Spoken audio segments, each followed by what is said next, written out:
Good afternoon. Hi. And your name is? My name is Mia Carey. I am a District Leadership Program intern for the Office of Historic Preservation, and I'm also a graduate student at the University of Florida specializing in zooarchaeology. Fantastic.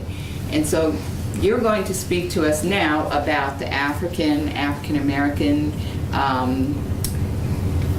influences and when they moved into the area along the river after the Native people left, or during that time as well, what kind of interaction there was.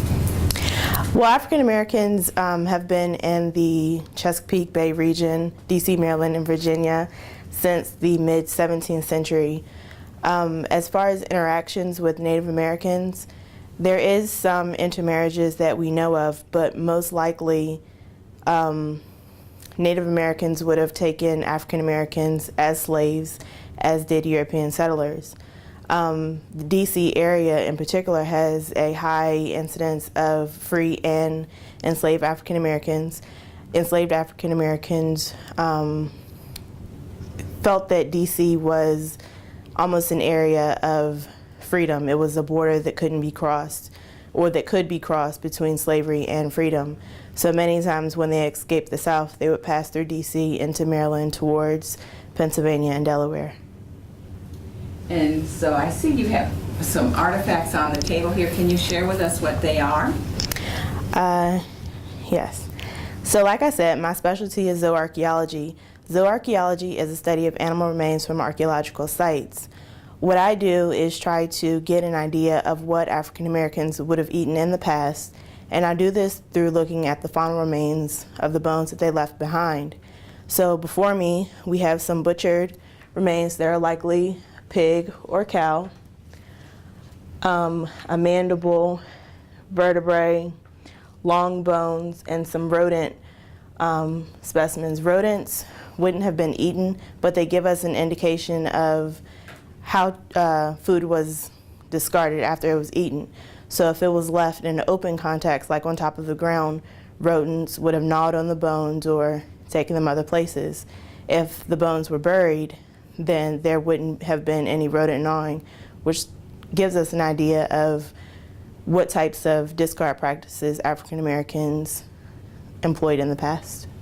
And so these bones and the settlements, I guess, were along the eastern part of the Anacostia River.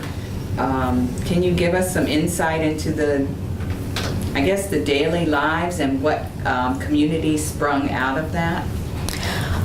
Well, after the Civil War, the Freedmen's Bureau created Berry Farm, which was a 375 tract of land east of the river that was purchased to give African Americans the opportunity to own land.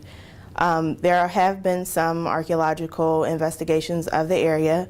Typically, the faunal assemblages fits other assemblages in the area.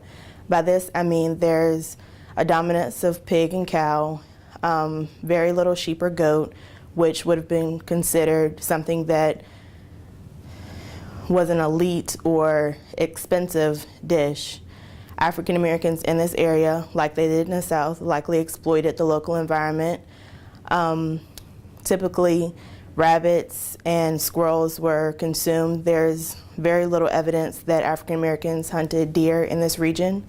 They exploited resources from the river, like fish. Some typical fish that they exploited were catfish, sheep's head, black drum, and yellow perch. They also were big into oystering, so they did oysters and clams. Typically, no.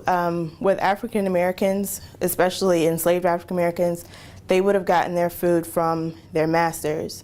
Now, the Civil War marks a definitive difference in African American cooking practices before and after the Civil War, because after the Civil War, the women didn't have access to some of the same things they would have had in the big house.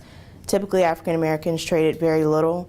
If they did want to supplement their diet, they would have hunted and fished. So African American women are famous for, I guess, their creations with soul food. So in southern areas, in the Washington, D.C. area, women were responsible for cooking.